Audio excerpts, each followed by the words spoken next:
Well, tonight we are learning more about this deadly ferry crash. You recall this from April? It claimed the life of one man and seriously injured 10 others on the ferry.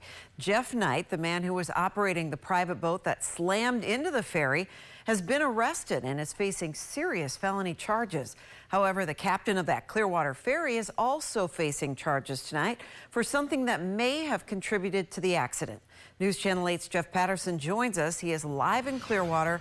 What have you learned now, Jeff?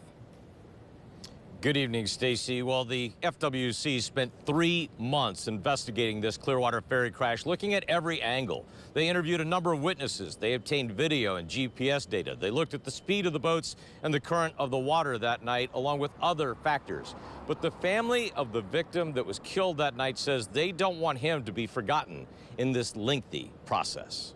Jeff Knight had been in the Bahamas, but was arrested last night as soon as he returned to the U.S. He has already bonded out of jail and had nothing to say to us as he was released. But the family of Jose Castro, the man killed in the Clearwater ferry accident, says they don't want him to be forgotten. This is a tragic time for us. It's not a day we don't think about my brother, and we remember it's been very hard days for us, very painful days. Jeff Knight has always maintained he could not see the ferry on the dark water the night of the crash. Today, the FWC confirmed they are charging the captain of the ferry for operating a commercial vessel without a working aft light. But it's Knight who is facing the most serious charges. 8 felony counts of leaving the scene of a serious accident involving death and injury. He did remain on scene for a period of time, but our evidence revealed, and a lot of 911 call evidence revealed, that there was a significant change in the demeanor of what was occurring, and there was an attempt to leave the scene. Knight has said in statements he left the scene in part because his boat was taking on water, and he wanted to save those on board his vessel.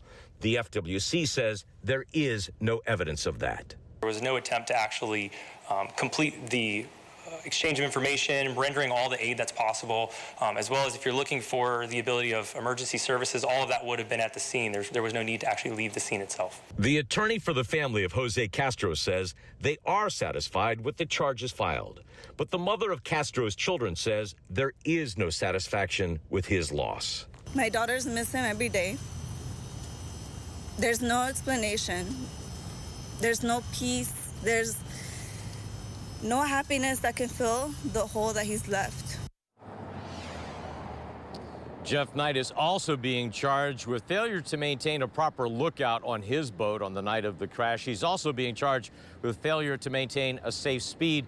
Both of those, Stacy, are misdemeanors. We also talked about the problem with the ferry. How did FWC determine that the aft light on that ferry wasn't working? Well, again, they spoke to witnesses, they obtained videos, but they also tested the electronics on both vessels. And they were able to determine, they say, that the aft light, that's the light on the back of the boat, was not working that night, and that is a key factor in this investigation. All right, Jeff Patterson live in Clearwater. Thanks for the update.